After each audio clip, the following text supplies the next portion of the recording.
Bonjour à toutes et à tous, bienvenue sur la chaîne. Suite à ma vidéo de Hitcher, j'ai voulu me faire Hitcher 2. Alors je sais qu'il y a aussi un remake Hitcher que j'avais vu, que j'avais pas trop accroché, donc je l'ai pas en Blu-ray DVD. Je pense pas que je l'achèterais, peut-être pour la chaîne au pire, mais bon, je pense pas. Je l'avais pas du tout accroché au cinéma, ce film.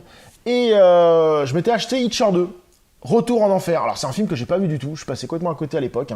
Souvent les versions 2, je passais à côté, ou je les achetais pas parce que j'ai toujours de mauvais souvenirs sur les versions 2. Ils sont toujours moins bons, moins intéressants. Et surtout que comment finit Hitcher, sans entrer dans le spoil, il n'y a pas besoin d'avoir une version 2. Ça se clôture, c'est très très bien. Pour ceux qui se rappellent, j'avais fait la vidéo d'Aiden. Aiden, la fin c'était pareil, ça se bouclait, Aiden 2 ils avaient fait de la merde. Donc je sais pas ce que vaut ce Hitcher 2, on va lire un peu de quoi ça parle. Par contre il y a l'acteur du premier qui est dedans, hein, donc ça c'est déjà pas mal. Alors, c'est Thomas Howell revient dans la suite sanguinaire du thriller culte qui a marqué toute une génération. Toujours hanté par les événements terrifiants de son passé, Jim Astley, poussé par Maggie, sa petite amie, revient sur le lieu du crime, afin d'exorciser ses démons. Ouais, ça peut être faisable. Seulement, sur le chemin, le cauchemar est sur le point de se répéter lorsque Maggie s'oblige à prendre l'autostoppeur, un mystérieux motard, Jack, destination l'enfer. Ou alors là, le scénario, je me méfie, hein. Parce que si le mec, alors là, c'est vraiment incroyable, si le mec, il va au même endroit, il rencontre un autre taré, qui monte dans sa voiture et ça recommence, là, c'est impossible, il faut qu'il joue l'auto, hein. Ou pas. Parce que là, ça n'existe pas, ça. Déjà que tomber sur un psychopathe en autostoppeur qui est complètement cinglé comme ça, et 10 ans plus tard, tu reviens au même endroit, tu retrouves la même chose, oh non, là, c'est scénario bidon, là, c'est pas possible, quoi. Bon, on va voir tout de suite ce que ça vaut, hein.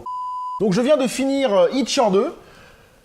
C'est pas un mauvais film, franchement, je m'attendais vraiment à de la merde. C'est pas un mauvais film, c'est un film correct. Par contre, le scénario est pété, hein. Le scénario est pété, le mec retourne, comme je disais, le mec retourne à l'endroit où il a eu des problèmes dans le premier. Et il retombe sur un mec, un psychopathe. Il retombe sur un taré. Donc c'est soit un nid de psychopathe, soit il a vraiment pas de bol, quoi. Et là, ça repart dans un délire avec le mec et tout. Mais c'est vraiment bien fait. C'est bien fait. Toute la mise en scène est vraiment bien faite.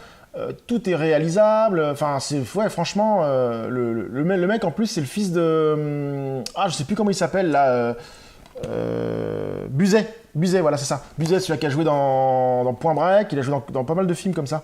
C'est son fils qui joue le rôle du psychopathe. Et donc, il y a toute une histoire de montée en puissance avec le psychopathe qui est vraiment sympa. Alors lui, il est cinglé aussi, hein. Lui, il est vraiment cinglé, donc je me demande même si c'est pas le fils de l'autre. Ils le disent pas dans le film, mais on se demande si c'est pas le fils de l'autre qui est revenu se venger, je sais pas. Enfin bref, c'est un film qui se laisse bien regarder, ce sera pas le film de l'année, ce sera pas le film d'action, le thriller d'action de votre décennie, hein. Mais c'est un film où on passe un très bon moment à voir. Si vous avez aimé le 1, je pense que le 2 est gérable. Bon, bien sûr, faut être honnête, hein, le 1 est largement au-dessus du 2. Mais ça reste un film où je m'attendais vraiment à rien, je m'attendais vraiment à pire, et ça reste un film correct, avec quelques scènes sympas, une mise en scène vraiment bien foutue, et toute une imbrication qui pose un gros problème, car le héros, je vais pas vous dire qui c'est, hein, le héros à la fin, il est dans la merde, mais il est dans une merde pas possible, quoi. Et ça, j'ai trouvé ça bien au niveau de ça, sans spoiler la fin. Vous verrez, il y a un petit truc, quoi, c'est vraiment sympa. Plus ça avance dans le film, plus le héros est dans la merde, comme je disais, et avec une fin vraiment sympa. Donc sans spoiler, ouais, c'est un bon film. Donc oui, Hitcher, Retour à l'enfer, vaut un petit détour. Alors ne l'achetez pas, hein, ne le trouvez pas à 5-10 balles. Hein. Moi j'ai trouvé à 50 centimes à Nose, ou non pas Nose, à Cash Counter, à 5 centimes en Cash Counter. Vous allez passer un bon moment à l'acheter, voilà. Rien de foufou, rien de transcendant, mais ça reste un petit thriller à voir si vous ne savez pas quoi regarder. Sur ce, je vous dis à très bientôt sur la chaîne. Salut!